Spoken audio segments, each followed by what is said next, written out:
Estou lendo aqui o livro da história do cristianismo. Eu estou no livro Cristianismo através dos séculos. Eu estou no capítulo 4, o avanço do cristianismo no Império até 100, capítulo 4, também aos gregos. Aparentemente, a igreja judaico-cristã primitiva demorou a compreender o sentido universal do cristianismo. Embora Pedro tivesse sido um instrumento na comunicação do evangelho aos primeiros gentios convertidos, foi Paulo, capacitado pela revelação de Deus, que teve a visão das necessidades do mundo gentil, dedicando sua vida à pregação do evangelho a esse mundo. Como nenhum outro na igreja primitiva, Paulo entendeu o caráter universal do cristianismo e dedicou-se à sua pregação até os confins do Império Romano.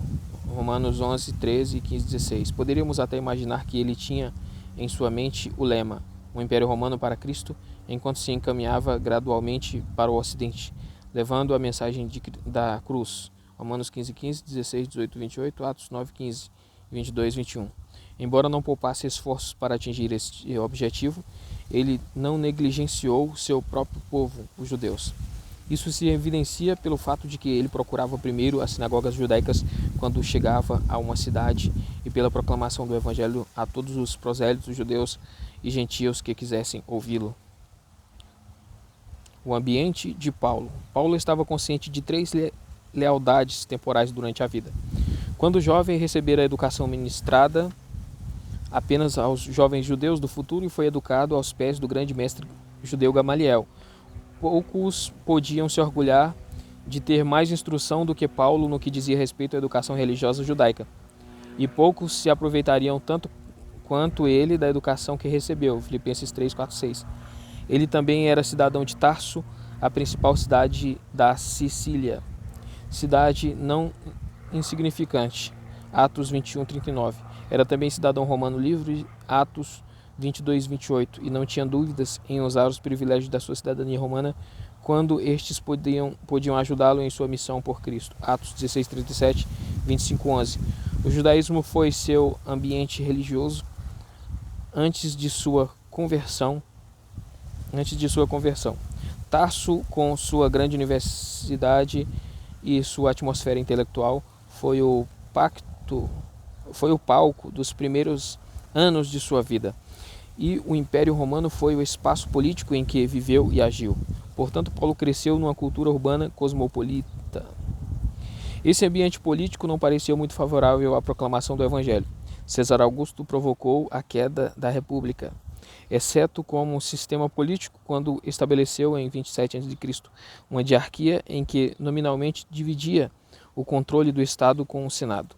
Infelizmente, seus sucessores não tiveram a habilidade nem o caráter de Augusto e governaram mal. Calígula 37 a 41 esteve louco durante parte do seu governo. Nero 54 a 68, em cujo governo Paulo foi martirizado, a igreja enfrentou sua primeira perseguição. Era um homem cruel e sanguinário que não hesitou em matar membros de sua própria família. Entretanto, Cláudio 41 a 54 foi um excelente administrador e o império teve estabilidade razoável em seu governo. Foi durante esse período que Paulo fez a maioria de suas viagens missionárias. A situação social e moral era ainda menos favorável que a política. A pilhagem do império criou uma classe alta rica, composta de novos aristocratas que tinham escravos e dinheiro para satisfazer seus muitos desejos legítimos e ilegítimos. Essa classe desdenhava, de certo modo, a nova religião e via seu apelo a classes pobres como uma ameaça à sua posição elevada na sociedade. Assim mesmo, alguns dessa classe se converteram com a pregação do evangelho feita por Paulo na prisão em Roma, Filipenses 1:13.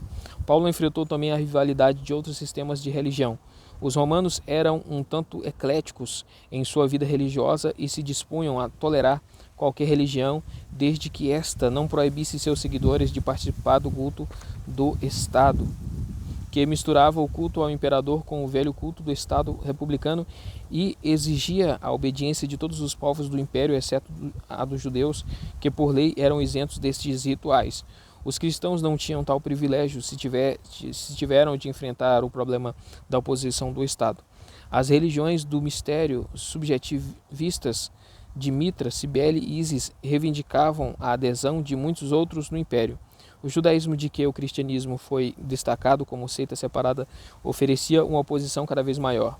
Os intelectuais romanos aceitavam os sistemas filosóficos como o estoicismo, o epicurismo e o neopitagorismo, que sugeriam a contemplação filosófica com o caminho da salvação. O estoicismo, com a interpretação panteísta de Deus, sua concepção de leis éticas naturais que deveriam ser descobertas pela razão e sua doutrina da paternidade de Deus e fraternidade do homem, parecia dar um fundamento filosófico ao Império Romano. Alguns imperadores como Marco Aurélio, 161-180, aceitaram suas formulações éticas. Foi esse confuso panorama religioso que Paulo teve de enfrentar com o simples evangelho redentor da morte de Cristo. A arqueologia nos ajuda a datar pontos-chave na vida e obra de Paulo. Fazia 18 meses que Paulo estava em Corinto, quando Galho tornou-se procônsul, Atos 18, 12 e 13. Uma inscrição em pedra coberta em Delfos menciona que Galho começou seu trabalho na Ásia no 26º ano de Cláudio, que foi 51 ou 52 depois de Cristo. Assim, a visita de Paulo teria começado 18 meses antes, em 50 depois de Cristo. Outras datas em sua vida podem ser calculadas a partir dessa com relativa precisão. A conversão de Paulo também foi um evento histórico objetivo. Ele se referiu a ela dessa forma em 1 Coríntios 9:1 e 15:8, em Gálatas 1:11-18. Ela foi resultado de seu encontro com Cristo na estrada para Damasco, Atos 9:22-26. Essa experiência foi vital para seu trabalho missionário, ensino, escritos e teologia. 2. A obra de Paulo. O talento de Paulo tinha tantas facetas que é preciso considerar a sua obra sob diferentes aspectos. Cada um dos tópicos seguintes destacará a grandiosidade da tarefa que Deus lhe deu e a dedicação com que trabalhou para realizá-la. O propagador do Evangelho. Paulo era um missionário, ao mesmo tempo sábio e dedicado. Sua vida ilustra o uso de princípios que têm servido muito bem à igreja no cumprimento da grande comissão. Uma consulta aos mapas de suas viagens indica o avanço do Evangelho através de sua pregação ao longo de um grande semicírculo que vai da Antioquia a Roma. Paulo adotou a expansão do Evangelho para o Ocidente como princípio básico e deve ter sentido uma alegria imensa quando avistou seu objetivo, Roma, mesmo sendo prisioneiro do governo romano. Paulo pensava também em termos de áreas que poderiam ser alcançadas a partir de centros urbanos estratégicos. Ele sempre começava seu trabalho numa nova área, na cidade mais estrategicamente localizada, e usava os convertidos para levar a mensagem a cidades e campos adjacentes.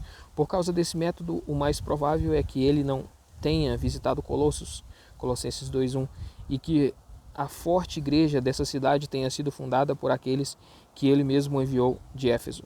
Ele iniciava seu trabalho nos centros romanos estratégicos, indo primeiro às sinagogas, onde pregava sua mensagem enquanto fosse bem recebido.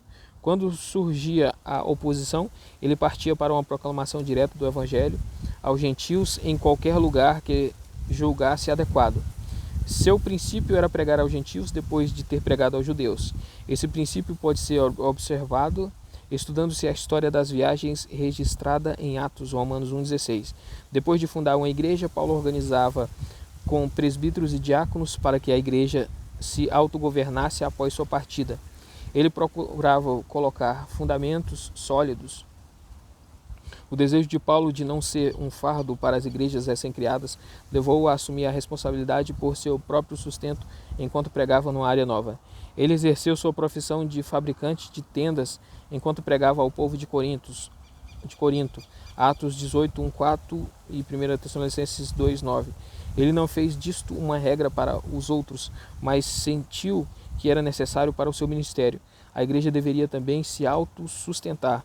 Deveria também se autoprogramar, já que cada membro deveria testemunhar de Cristo para todos, Atos 1:8. Paulo também exigia que a igreja exercesse a autodisciplina, 1 Coríntios 5:5, quando os problemas éticos quanto a problemas éticos e espirituais. Sua dependência da orientação do Espírito Santo em sua obra se evidencia claramente tanto em Atos como em suas epístolas, Atos 3, 2, 4, 16, 6, 7. Ele não desejava ir a um lugar sem estar absolutamente certo de que aquele era o campo que Deus tinha para o seu trabalho. Procurava alcançar regiões não alcançadas por outros, a fim de que fosse sempre um pioneiro do Evangelho, Romanos 15, 20. Esse espírito de pioneirismo foi muito produtivo, fazendo com que ele levasse o Evangelho de Antioquia a Roma e possivelmente até a Espanha durante seu tempo de vida. Esses princípios seguidos pelo apóstolo serviram-lhe no desenvolvimento das igrejas como centros organizados para a pregação contínua do Evangelho. Ele não as deixou sem supervisão, pois costumava visitar novamente as igrejas que fundava ou escrever-lhes cartas para encorajá-las e fortalecê-las. Atos 15:36. Não é de admirar o rápido crescimento do cristianismo sob a liderança sadia e inspirada. Letra B. As publicações de Paulo. Paulo adotava a prática de se manter em contato com a situação local em cada igreja, através dos visitantes que vinham dessas igrejas, 1 Coríntios 1:11, ou através dos relatos de agentes que enviava a visitar as igrejas, 1 Tessalonicenses 3:6. Quando a situação local parecia exigir, ele escrevia cartas sob a inspiração do Espírito Santo para tratar de problemas específicos. Ele escreveu 2 vezes à igreja tessalonicense para esclarecer uma má interpretação da doutrina da segunda vinda de Cristo. A igreja coríntia enfrentava os problemas de uma igreja situada numa grande cidade pagã e Paulo escreveu uma primeira carta para tentar solucioná-los. Alguns dos assuntos de que tratou em sua correspondência foram os problemas referentes à sabedoria humana e espiritual próprios da igreja localizada numa cidade de cultura grega, 1 Coríntios 1:4. O problema da moralidade no ambiente pagão, capítulo 5, os processos entre cristãos nas cortes pagãs, 6, problemas matrimoniais, 7, e o problema do relacionamento social com os idólatras pagãos, 8-10. Sua segunda epístola aos Coríntios decorreu da necessidade de defender seu apostolado, a fim de confirmar sua autoridade para agir conforme dizia a primeira carta.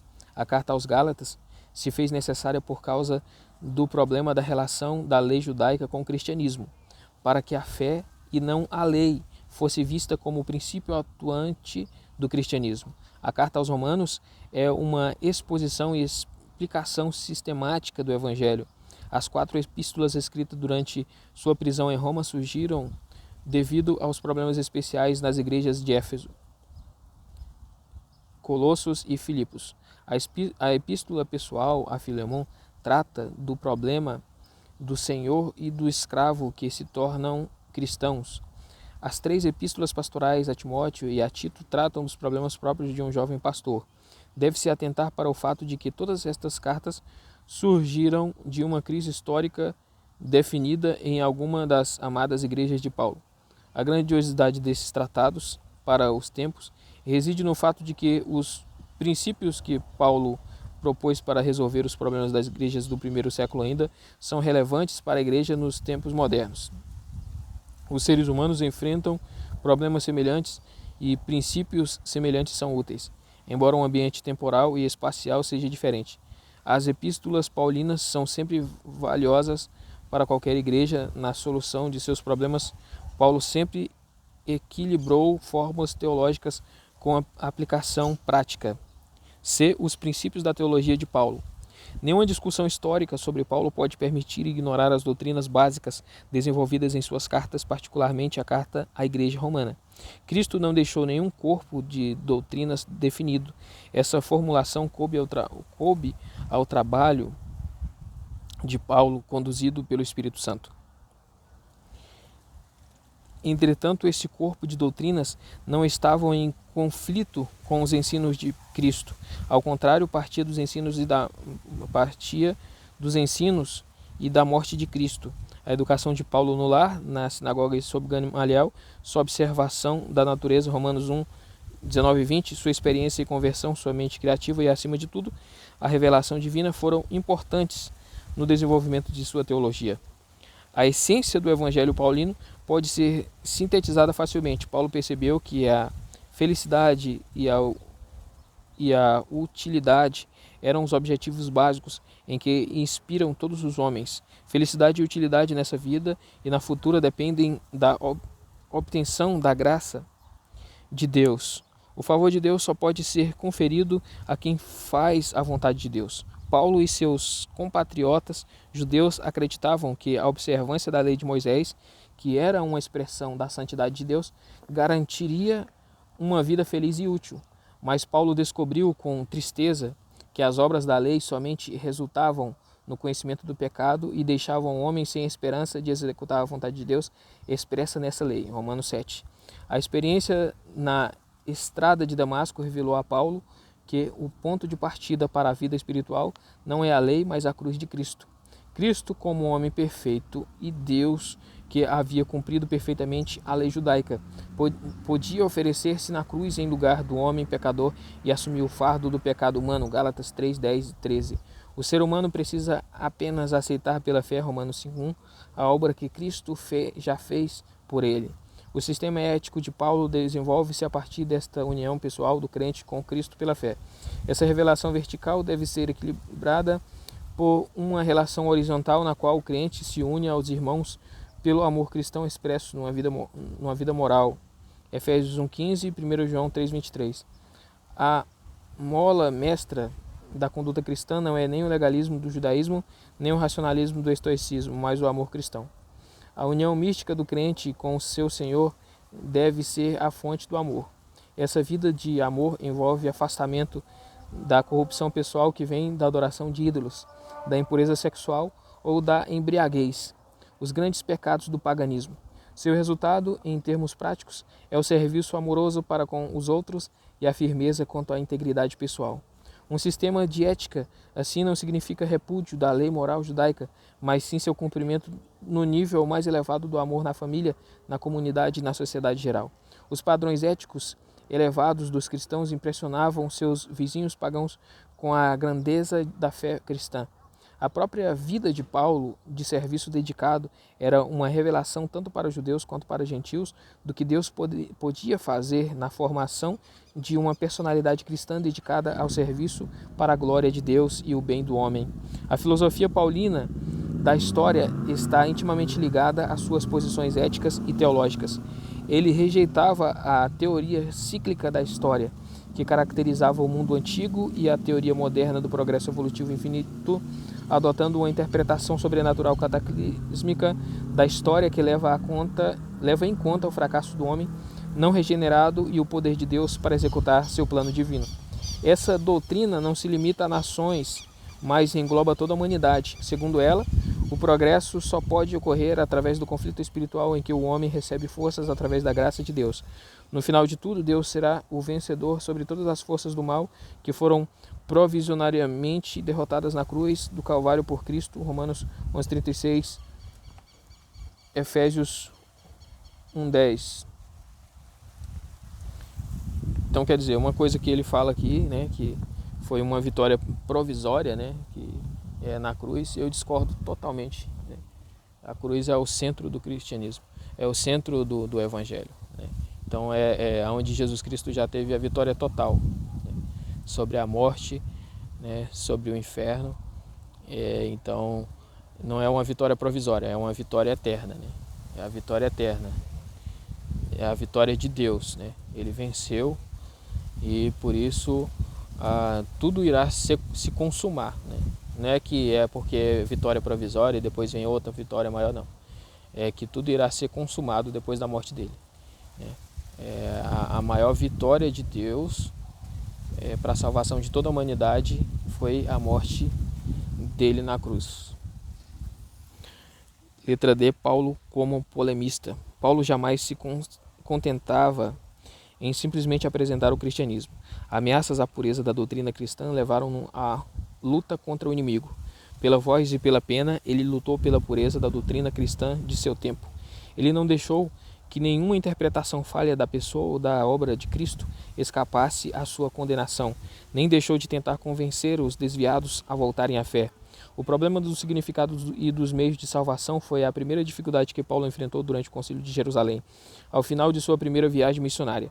A igreja nascida no seio do judaísmo desenvolvera dois grupos. Um grupo de cristãos judeus, de formação farisaica, acreditava que tanto os gentios como os judeus deviam cumprir a lei de Moisés para serem salvos. Eles queriam tornar o cristianismo uma seita particularista do judaísmo. O outro grupo entendia que a salvação vinha pela fé em Cristo somente e que a oferta da salvação era para todos e não apenas para os judeus por meio de obras. A visita dos judaizantes a Antioquia, ostensivamente com a autoridade de Tiago para pregar a visão do primeiro grupo mencionado, Atos 15, 24, provocou um encontro de Jerusalém no ano 49 ou 50 a fim de discutir o problema. Comissionados pela igreja de Antioquia, Atos 15, 2, e confirmados pela revelação, Gálatas 2, 2, Paulo e Barnabé dirigiram-se para Jerusalém para o primeiro e possivelmente mais importante concílio da história da igreja. Eles narraram as suas atividades numa reunião geral pública da igreja, Atos 15, 4, 5. E depois se encontraram com os apóstolos e presbíteros no encontro especial de cunho reservado para discutir o problema com profundidade e procuraram uma solução. Atos 15:6, Gálatas 2:10. Esse encontro reservado parece ter sido seguido por outra reunião geral da igreja, no qual a decisão tomada foi referendada por todos os presentes. Atos 15:7, 29. O elogio da obra de Paulo entre os gentios, Atos 15, 25, 26, Gálatas 2:9. E a não obrigatoriedade dos gentios de guardarem a lei judaica, Atos 15, 19, foram os resultados imediatos da conferência. Exigências menores para satisfazer os crentes judeus, como a abstenção de sangue ou coisas sufocadas, a abstenção de sangue ou coisas sufocadas, foram estabelecidas. Também foi pedido aos gentios convertidos que evitassem os pecados da idolatria e da imoralidade, pecados que poderiam ser uma tentação especial para os convertidos de um ambiente pagão devasso. Atos 15, 20 e 21. Logo fica claro que estas solicitações em nada feriam os princípios básicos de como o homem é justificado. Elas foram criadas apenas para facilitar as boas relações entre os convertidos judeus e gentios. Os acontecimentos do Concílio de Jerusalém revelaram a tenacidade de Paulo quando uma questão fundamental estava em jogo. Em nenhum momento ele fala da circuncisão de Tito no concílio, Gálatas 2:3, mas no começo de sua segunda viagem, quando Timóteo tornou-se seu auxiliar, circuncidou Timóteo, Atos 16:1-3, para que a falta deste ritual não fosse um obstáculo na comunicação do Evangelho. Paulo estava pronto para fazer concessões secundárias desde que isso facilitasse seu trabalho, mas ele não permitiu a circuncisão de Tito em Jerusalém porque a liberdade gentílica quanto à observância da lei ritual judaica era o princípio pelo qual lutava. A liberação do cristianismo da observância da lei cerimonial judaica foi o resultado de maior alcance do concílio. A partir daí, a fé permanece como o único meio pelo qual o homem alcança a salvação. Como essa fé é universal, o cristianismo está isento do perigo de tornar-se uma simples seita do judaísmo. A nova lei do amor, que conduz à observância da lei moral judaica a partir do amor de Deus e não de um sentido de obrigatoriedade, torna-se então a base da ética cristã. É interessante também observar a forma democrática como a igreja resolveu seu grande problema. A decisão foi tomada pela igreja e seus líderes sob a direção do Espírito Santo. Os cristãos judeus que tinham sido salvos pela fé ficaram livres para observar a lei de Moisés como uma tarefa voluntária caso quisessem. Então quer dizer, a lei de Moisés para os cristãos judeus era voluntário, não era uma coisa obrigatória mais. Não era mais obrigatório. O cristianismo não pode esquecer a lição do Concílio de Jerusalém.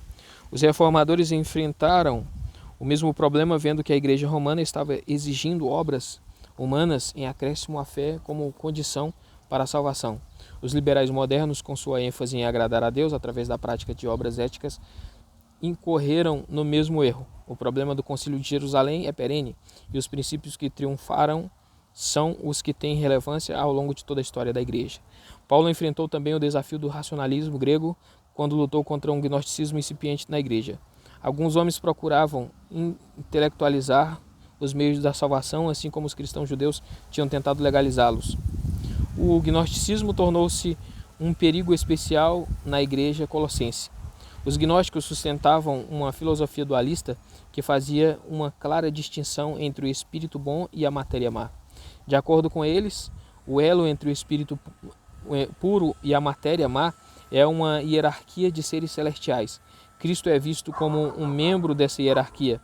Os anjos devem receber culto por serem parte dessa hierarquia. Colossenses 2:8, 18, 19. A salvação deve ser alcançada principalmente por atos ascéticos de negação dos desejos do corpo material e mal. Colossenses 2:14, 17, 20 e 23. E por uma gnose especial ou conhecimento acessível somente a uma elite entre os cristãos. A fé é relegada a uma posição secundária nesse sistema que serve aos interesses do orgulho humano. Paulo respondeu a essa heresia pela afirmação irrestrita da total suficiência de Cristo como Criador e Redentor. Colossenses 1, 13 ao 20. Cristo é a plena manifestação de Deus e não é de forma alguma inferior a Deus. Colossenses 1, 19 e 2, 9. Paulo sentia que somente nessa doutrina o homem podia ter a segurança de um Salvador capaz de resolver o problema do pecado. O gnosticismo foi a primeira heresia filosófica enfrentada pela Igreja, mas não seria a última. O erro é perene e geralmente surge pelos mesmos motivos em cada época. O orgulho da razão humana e sua tendência racionalista ainda podem levar à heresia, como aconteceu na igreja de Colossos. A retenção da herança religiosa do período pré-cristão na vida individual pode levar a uma mistura de verdade e erro, com terríveis consequências para a salvação. Foi esse o erro dos judaizantes. Mau uso ou ênfase exagerada de alguma passagem bíblica pode levar ao erro. Às vezes o líder equivocadamente entusiasmado na tentativa de proteger a verdade pode subvertê-la. Foi o caso de Montano no século II.